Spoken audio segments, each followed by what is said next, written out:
मैं Avneesh sir one direction institute में सभी छात्रों का बहुत बहुत स्वागत करता हूं। ठीक है ना। आज मैं आपके बीच यूटी का बायोलॉजी का जो सिलेबस आपके बीच में लेकर आया हूं, आपको इसमें हम लोग डिस्कस ये करेंगे कि कौन सा टॉपिक 12th की एनसीईआरटी का इंपॉर्टेंट रहेगा और कौन कौन से टॉपिक से नंबर ऑफ क्वेश्चंस कितने आते हैं। आज हम लोग इस पर चर्चा करेंगे, तो सभी लोगों का बहुत बहुत स्वागत करता हूं। ठीक है ना।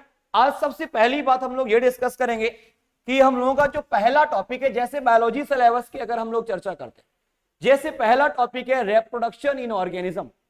रिप्रोडक्शन इन ऑर्गेनिज्म, जीवों में जनन, कि कैसे एनिमल्स में रिप्रोडक्शन होता है।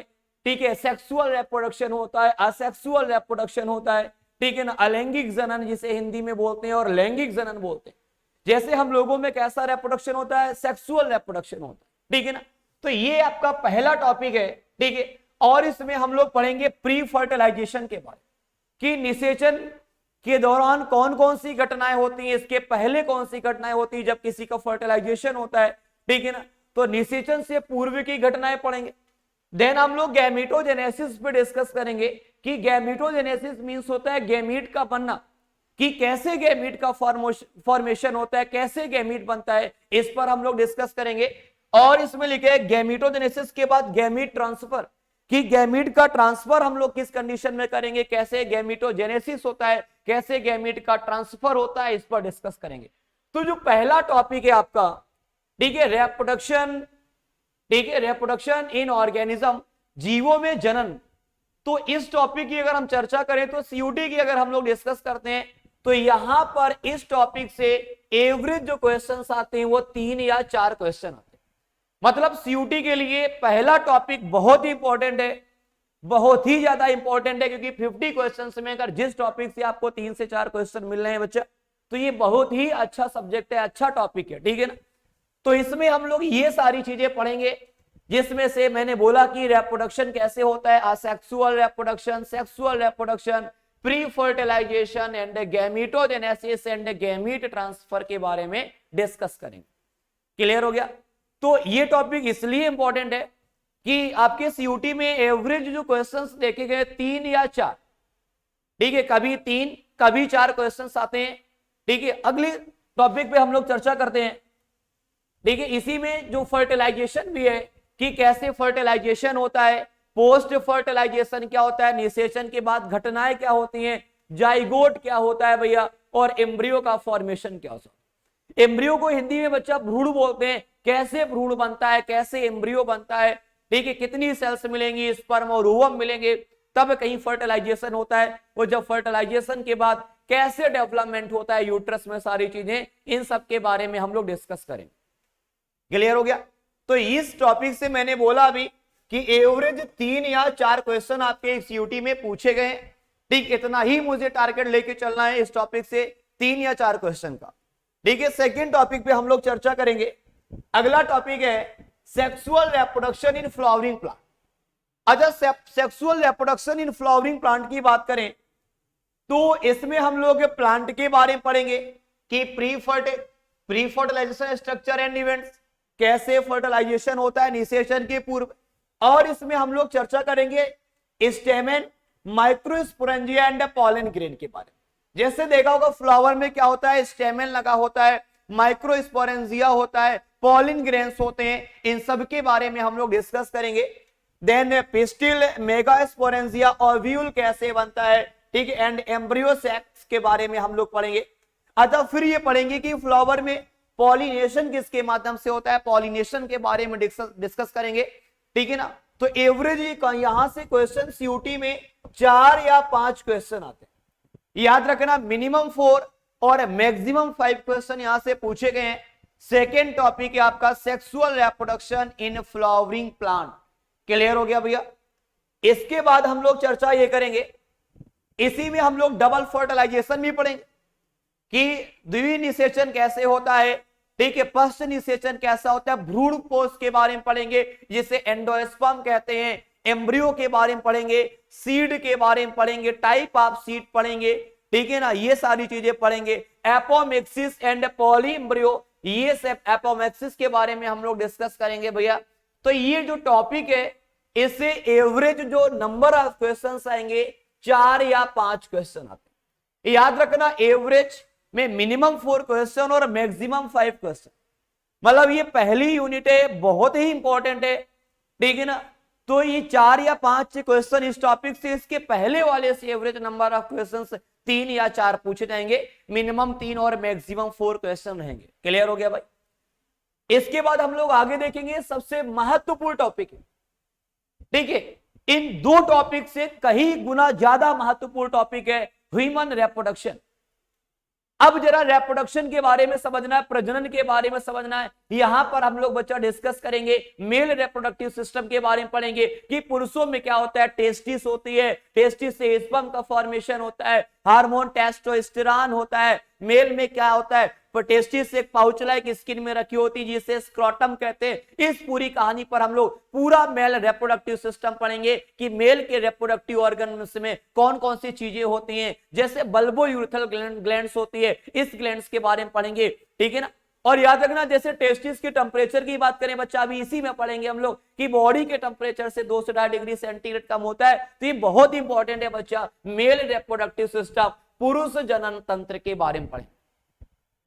देन इसके बाद हम लोग फीमेल रिप्रोडक्टिव ऑर्गन्स के बारे में पढ़ेंगे कि फीमेल में कैसे रिप्रोडक्शन होता है, ठीक है। फीमेल के बारे में पढ़ेंगे, फीमेल में फैलोपियन ट्यूब के बारे में पढ़ेंगे, फीमेल में ओवरी के बारे में डिस्कस करेंगे, ठीक है। फीमेल में ओवा कैसे बनता है, एक महिला अपने जीवन काल में कितने ओवम प्रोड्यूस करेगी, यहां पर फीमेल रिप्रोडक्टिव सिस्टम में हम लोग इन सब चीजों का डिस्कस करेंगे, ठीक है ना। ओवरी के बारे में, ओवा के बारे में, फैलोपियन ट्यूब के बारे में, ठीक है ना। एक महीने में कितनी ओवरी से ओवा बनता है, इन सब चीजों की कहानी हम लोग यहां पे पढ़ेंगे। इसके बाद हम लोग क्या पढ़ेंगे, गैमीटोजेनेसिस पढ़ेंगे कि कैसे गैमीट का फॉर्मेशन होता है। स्पर्म और ओवा जब मिलता है तब गैमीटोजेनेसिस फर्टिलाइजेशन होता है, और स्पर्म और ओवा के बनने को गैमीटोजेनेसिस कहते हैं। याद रखना, यहां पर हम लोग गैमीट के बारे में पढ़ेंगे। गैमीटोजेनेसिस के बाद अगर हम लोग चर्चा करें, फिर हम लोग यहां पे पढ़ेंगे मेंस्ट्रुअल साइकिल। मेंस्ट्रुअल साइकिल में पढ़ेंगे कि फीमेल के मेंस्ट्रुअल साइकिल के बारे में, मासिक चक्र के बारे में डिस्कस करेंगे कि फीमेल में हर मंथ मेंस्ट्रुअल साइकिल आता है, ठीक है। हर एक महीने में फर्टिलाइजेशन कब होता है, जिस दिन से मेंस्ट्रुअल साइकिल प्रारंभ होती है, इसके जस्ट 14th डे क्या होता है भैया, मेंस्ट्रुअल साइकिल 14th डे क्या होता है भैया, फर्टिलाइजेशन के चांसेस ज्यादा होते हैं। इन सब कहानी के बारे में हम लोग पढ़ेंगे। इसके बाद हम लोग चर्चा करेंगे फर्टिलाइजेशन एंड इम्प्लांटेशन के बारे में कि कैसे शुक्राणु और अंडाणु का फर्टिलाइजेशन होता है, यहां पर हम लोग चर्चा करेंगे। फिर प्रेगनेंसी एम्ब्रियोनिक डेवलपमेंट के बारे में पढ़ेंगे, और हम लोग पार्चुरेशन का मतलब होता है delivery of the baby. Delivery of the baby is called parturition. याद रखना, साइंस की भाषा में डिलीवरी को क्या बोलते हैं, पार्चुरेशन के नाम से जाना जाता है। इसके बाद हम लोग क्या पढ़ेंगे, लैक्टेशन पढ़ेंगे। लैक्टेशन का मतलब होता है मिल्क का लैक्टेशन कैसा होता है, लैक्टेशन के बारे में डिस्कस करेंगे, ठीक है। तो ये टॉपिक आपका बहुत ज्यादा इंपॉर्टेंट है, ठीक। ये इसके बाद अगर ह्यूमन रिप्रोडक्शन और रिप्रोडक्टिव हेल्थ की बात करें तो एवरेज यहां से 2 या 3 क्वेश्चन देखे गए हैं, ठीक है। 3 क्वेश्चन भी देखने को मिल सकते हैं। जैसे रिप्रोडक्टिव हेल्थ की बात करें, इससे संबंधित, स्वास्थ्य से संबंधित समस्याएं कौन सी होती हैं, पॉपुलेशन से संबंधित कौन कौन सी प्रॉब्लम होती है, कैसे हम लोग बच्चा बर्थ कंट्रोल करेंगे, इस पर डिस्कस करेंगे। फिर हम लोग medical treatment of pregnancy, pregnancy के दौरान जो मेडिकल ट्रीटमेंट दिए जाते हैं इसके बारे में चर्चा करेंगे। फिर सेक्सुअल ट्रांसमिटेड डिसीज की सेक्सुअल से कौन कौन सी बीमारियां हो सकती है, इसके बारे में पढ़ेंगे। HIV के बारे में पढ़ेंगे, एड्स के बारे में पढ़ेंगे। फिर इसके बाद हम लोग इनफर्टिलिटी पढ़ेंगे, कैसे भैया ये होता, बंधता होता है, इसके बारे में हम लोग रिप्रोडक्टिव हेल्थ टॉपिक में पढ़ेंगे। क्लियर हो गया। तो एवरेज यहां से मैंने बोला 3 या 4 क्वेश्चंस के आने की संभावना बनती है, लेकिन यहां से बहुत ही अच्छे सवाल फ्रेम होते हैं, ठीक है। जेन्युइन सवाल यहां से फ्रेम होंगे, ठीक है। अब आगे हम लोग नेक्स्ट टॉपिक पर चर्चा करेंगे। अगली यूनिट हमारी 2 है, सेकेंड यूनिट है जेनेटिक्स, लिखा है principle of inheritance and variation. बहुत ही भयानक इंपॉर्टेंट यूनिट। और याद रखना, एवरेज अगर हम यहां से बात करें, एवरेज अगर बात करें तो मैक्सिमम 6 क्वेश्चन आने की संभावना होती। याद रखिएगा बच्चा, लगभग 6 सवाल।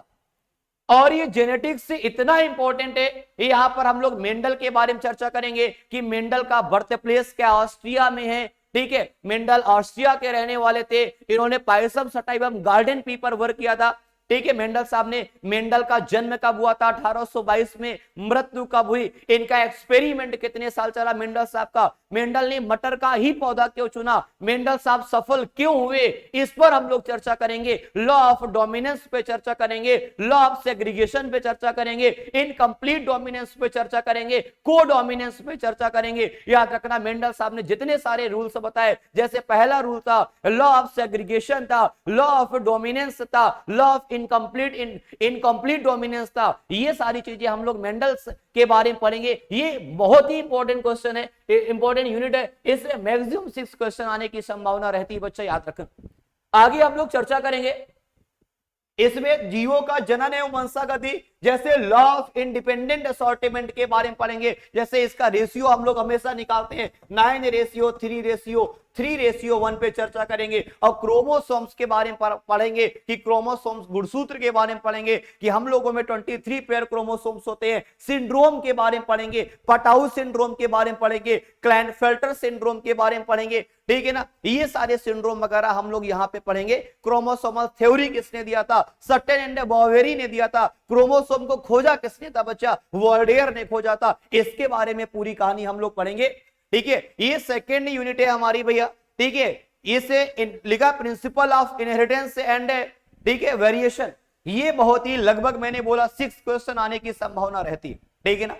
अगला टॉपिक हमारा है, इसी में है कि सेक्स डिटर्मिनेशन, इसका रेशियो क्या होता है, क्या अनुपात है, म्यूटेशन क्या है। म्यूटेशन मींस होता है सडन चेंज इन जीनोटाइप, अचानक अगर जीन में परिवर्तन आता है, ठीक है, उसे म्यूटेशन कहते हैं। जेनेटिक डिसऑर्डर क्या है, जेनेटिक से संबंधित कौन कौन सी बीमारियां हैं, इस पर हम लोग डिस्कस करेंगे, ठीक है ना। आगे हम लोग चर्चा करेंगे, ठीक है। फिर इसी में molecular basis of inheritance, search of genetic material, कि किसी का एनिमल का जेनेटिक मटेरियल क्या होता है, डीएनए की आरएनए, प्लांट का क्या होता है, आरएनए होता है। रेप्लिकेशन के बारे में पढ़ेंगे एंड ट्रांसक्रिप्शन के बारे में डिस्कस करेंगे।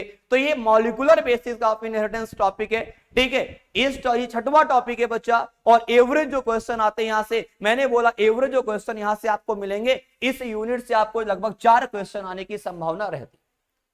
देन इसके बाद अगर हम लोग चर्चा करेंगे, इसके बाद नया इसी में जेनेटिक कोड है, आनुवंशिक कोड पढ़ेंगे, ये ट्रांसलेशन पढ़ेंगे, ठीक है। जीन अभिव्यक्ति का नियमन, ये भी बहुत इंपॉर्टेंट है। ह्यूमन जीनोम प्रोजेक्ट पढ़ेंगे और डीएनए फिंगरप्रिंटिंग के बारे में पढ़ेंगे। आपने सुना होगा फिंगरप्रिंटिंग ऑफ डीएनए, ठीक है। ये इसके बारे में हम लोग इसी टॉपिक में डिस्कस करेंगे, ठीक। आगे देखिएगा, ठीक है। अगला है एवोल्यूशन।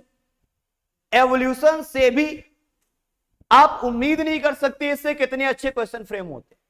इससे मिनिमम 1 क्वेश्चन और मैक्सिमम 6 क्वेश्चन आने की संभावना रहती है एवोल्यूशन से, कि कैसे ऑरिजिन ऑफ लाइफ, जीवन की उत्पत्ति कैसे हुई, एविडेंस ऑफ एवोल्यूशन, विकास के प्रमाण पढ़ेंगे, एडेप्टिव रेडिएशन पढ़ेंगे, बहुत इंपॉर्टेंट है। बायो एवोल्यूशन के बारे में पढ़ेंगे, हार्डी विनबर्ग लॉ पढ़ेंगे जो कि बहुत ज्यादा इंपॉर्टेंट है, ठीक है ना। और यहाँ पे समजात अंग पढ़ेंगे, ये बहुत इंपॉर्टेंट है। समजात अंग, समवृत्ति अंग आपने अगर कभी पढ़ा हो, homologous organ and analogous organs के बारे में पढ़ेंगे और ह्यूमन एवोल्यूशन के बारे में पढ़ेंगे। तो याद रखिएगा मिनिमम 1 क्वेश्चन और मैक्सिमम 6 क्वेश्चन आने की संभावना रहती है एवोल्यूशन से। तो ये आप उम्मीद नहीं कर सकते कि इस टॉपिक से 6 सवाल आए हुए और मिनिमम कभी कभी 1 सवाल भी यहां से पूछा गया है, ठीक है ना। इसके बाद हम लोग चर्चा करेंगे, अगला है टॉपिक है ह्यूमन हेल्थ एंड डिसीज, जैसे कैसे डिसीजेस होती हैं, ठीक। कॉमन डिसीजेस के बारे में पढ़ेंगे कि बैक्टीरिया से संबंधित बीमारी कौन सी होती है, टीबी हो गया, कॉलरा हो गया, टाइफाइड हो गया, निमोनिया हो गया, फूड पॉइजनिंग हो गया, ठीक है ना, वूपिंग कफ हो गया, प्लेग हो गया। ये सारे डिसीज हम लोग बैक्टीरिया में पढ़ेंगे। वायरस डिसीजेस पढ़ेंगे, प्रोटोजोआ डिसीजेस पढ़ेंगे, इम्यूनिटी के बारे में पढ़ेंगे, एड्स की पूरी कहानी पढ़ेंगे कि एड्स में कौन सा आरएनए होता है, इसका वायरस कौन सा होगा भैया, इसमें सिंगल स्टैंडर्ड आरएनए होता है, इसके लिए एलिजा टेस्ट करते हैं। एचआईवी का वायरस 1981 में सबसे पहले यूएसए में देखा गया था। ये पूरी कहानी एनसीईआरटी में पढ़ेंगे। इसके बाद कैंसर के बारे में पढ़ेंगे, ड्रग्स एंड एल्कोहल के बारे में पढ़ेंगे कि किसमें कितने परसेंट अल्कोहल होता है, वाइन में कितना होगा, बियर में कितना होगा, इन सब के बारे में हम लोग यहाँ पे कहानी पढ़ेंगे। Human health and disease topic है बच्चा, ठीक है ना। आगे हम लोग चर्चा करेंगे, नेक्स्ट टॉपिक है आपका, ठीक है, जैसे आपका है studies of inheritance of the food production, कि फूड प्रोडक्शन के बारे में पढ़ेंगे, जैसे एनिमल हस्बेंड्री, पशुपालन के बारे में पढ़ेंगे, प्लांट ब्रीडिंग के बारे में पढ़ेंगे भैया, कि ठीक है प्लांट ब्रीडिंग, पादप प्रजनन के बारे में पढ़ेंगे हम लोग, सिंगल सेल प्रोटीन के बारे में पढ़ेंगे, शॉर्ट में इसे एससीपी के नाम से जाना जाता है, और यहां पर हम लोग टिश्यू कल्चर के बारे में पढ़ेंगे, याद रखना टिश्यू के बारे में पढ़ेंगे, कैसे टिश्यू का कल्चर किया जाता है, स्टडी ऑफ टिश्यू क्या बोलते हैं, हिस्टोलॉजी बोलते हैं, बहुत सारी सेल से मिलकर टिश्यू का निर्माण करती है, ये पूरी कहानी हम लोग इस टॉपिक में पढ़ेंगे। अगला टॉपिक आपका है लिखा है मानव कल्याण में सूक्ष्म जीव है, माइक्रोब्स इन ह्यूमन वेलफेयर। इसमें हम लोग पढ़ेंगे कि microbes in house hold producer कौन कौन से होते हैं, इंडस्ट्री में कौन कौन से होते हैं, चीज इंडस्ट्री में सब पढ़ेंगे, माइक्रोब्स इन सीवेज ट्रीटमेंट के बारे में पढ़ेंगे भैया, microbes in production of biogas के बारे में पढ़ेंगे, बायोगैस के बारे में पढ़ेंगे, ठीक है, बायो कंट्रोल एजेंट के बारे में हम लोग डिस्कस करेंगे, ठीक है, माइक्रोब्स एंड बायो फर्टिलाइजर के बारे में हम लोग डिस्कस करेंगे, ठीक है, ये सारी चीजें हम लोग पढ़ेंगे। और एवरेज हम यहां से बताएं तो एवरेज कम से कम 1 या 2 क्वेश्चन आने की संभावना यहां से रहती है, याद रखना। माइक्रोब्स एंड ह्यूमन वेलफेयर में सबसे इंपॉर्टेंट इंडस्ट्रियल फील्ड में क्या क्या होता है, माइक्रोब्स इन सीवेज ट्रीटमेंट में क्या होता है, यहां पर हम लोग पढ़ेंगे। देन हम लोग थोड़ा सा यहां पे पढ़ेंगे, जैसे बीओडी के बारे में पढ़ेंगे, बीओडी का मतलब होता है बायोकेमिकल ऑक्सीजन डिमांड, ठीक है, कहां पर कितना, किस पानी में कितना ऑक्सीजन होगा, ठीक है, ये सारी चीजें हम लोग यहां पे पूरा पढ़ेंगे, ठीक है। आगे हम लोग चर्चा करेंगे, अगला है आपका, अगला है बायोटेक्नोलॉजी, ठीक है, बायोटेक्नोलॉजी बहुत ही इंपॉर्टेंट यूनिट है, ठीक है। तो बायोटेक्नोलॉजी में लगभग 5 क्वेश्चन आने की संभावना रहती है, याद रखिएगा। बायोटेक्नोलॉजी में बच्चा ये बहुत ही इंपॉर्टेंट टॉपिक है, आपको नाम से ही पता लग रहा है बायोटेक्नोलॉजी, बायो का मतलब होता है लाइफ, और लाइफ में अगर खुराफात करेंगे इस कंडीशन को क्या बोलते हैं, बायोटेक्नोलॉजी के नाम से जाना जाता है। इस बायोटेक्नोलॉजी से एवरेज लगभग 4 या 5 क्वेश्चन आने की संभावना रहती है। इसमें हम लोग प्रिंसिपल ऑफ बायोटेक्नोलॉजी पढ़ेंगे, इसमें हम लोग tools of recombinant DNA technology पढ़ेंगे, इसमें हम लोग भैया process of recombination DNA technology के बारे में डिस्कस करेंगे, ठीक है ना। और डीएनए में कैसे कैसे क्या क्या होता है, ये सारा सीक्वेंस हम लोग कहां पढ़ेंगे, बायोटेक्नोलॉजी में। ऐसा लगता है जैसे लाइफ में अगर खुराफात किया है तो ये एक नया टॉपिक वहीं से बन गया, और उस टॉपिक को क्या कहते हैं, बायोटेक्नोलॉजी के नाम से जाना जाता है, ठीक है। अगला टॉपिक हमारे पीछे लिखा है बायोटेक्नोलॉजी एंड इट्स एप्लीकेशन, ठीक है। इसमें हम लोग पढ़ेंगे एग्रीकल्चर के बारे में पढ़ेंगे, कि कृषि में जैव प्रौद्योगिकी का उपयोग पढ़ेंगे, इसमें बायोटेक्नोलॉजिकल एप्लीकेशन ऑफ मेडिसिन से, चिकित्सा के फील्ड में, मेडिसिन के फील्ड में हम लोग डिस्कस करेंगे, और इसमें परजीवी जंतु के बारे में पढ़ेंगे। परजीवी का मतलब होता है जो पैरासाइट्स की तरह कार्य करते हैं, ठीक, इसके बारे में हम लोग बच्चों यहाँ पर डिस्कस करेंगे। फिर हम लोग कुछ एथिकल इश्यूज होते हैं, नैतिक मुद्दे होते हैं, इस नैतिक मुद्दे पे हम लोग चर्चा करेंगे। ये एवरेज मैंने बताया 1 या 2 क्वेश्चन आने की संभावना यहाँ पर होती है इस टॉपिक से, ठीक है ना। आगे हम लोग चर्चा करेंगे, आगे है लिखा है ऑर्गेनिज्म एंड पॉपुलेशन।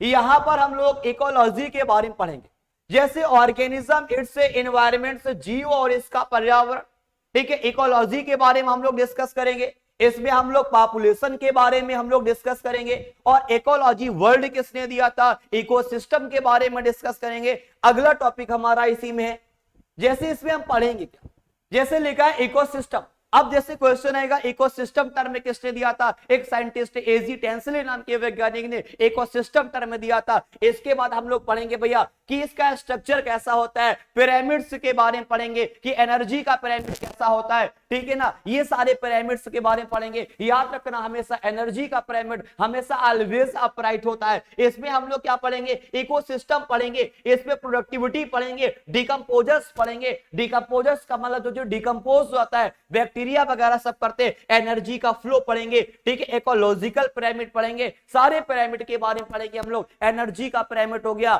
बायोमास मास का पिरामिड हो गया, इस पर हम लोग डिस्कस करेंगे। इसके बाद हम लोग जैसे न्यूट्रिएंट साइक्लिक के बारे में पढ़ेंगे और परितंत्र सेवाओं के बारे में डिस्कस करेंगे, इकोसिस्टम सर्विसेज के बारे में पढ़ेंगे। ठीक, तो इकोलॉजी ये हम लोग टॉपिक सबसे लास्ट में पढ़ेंगे।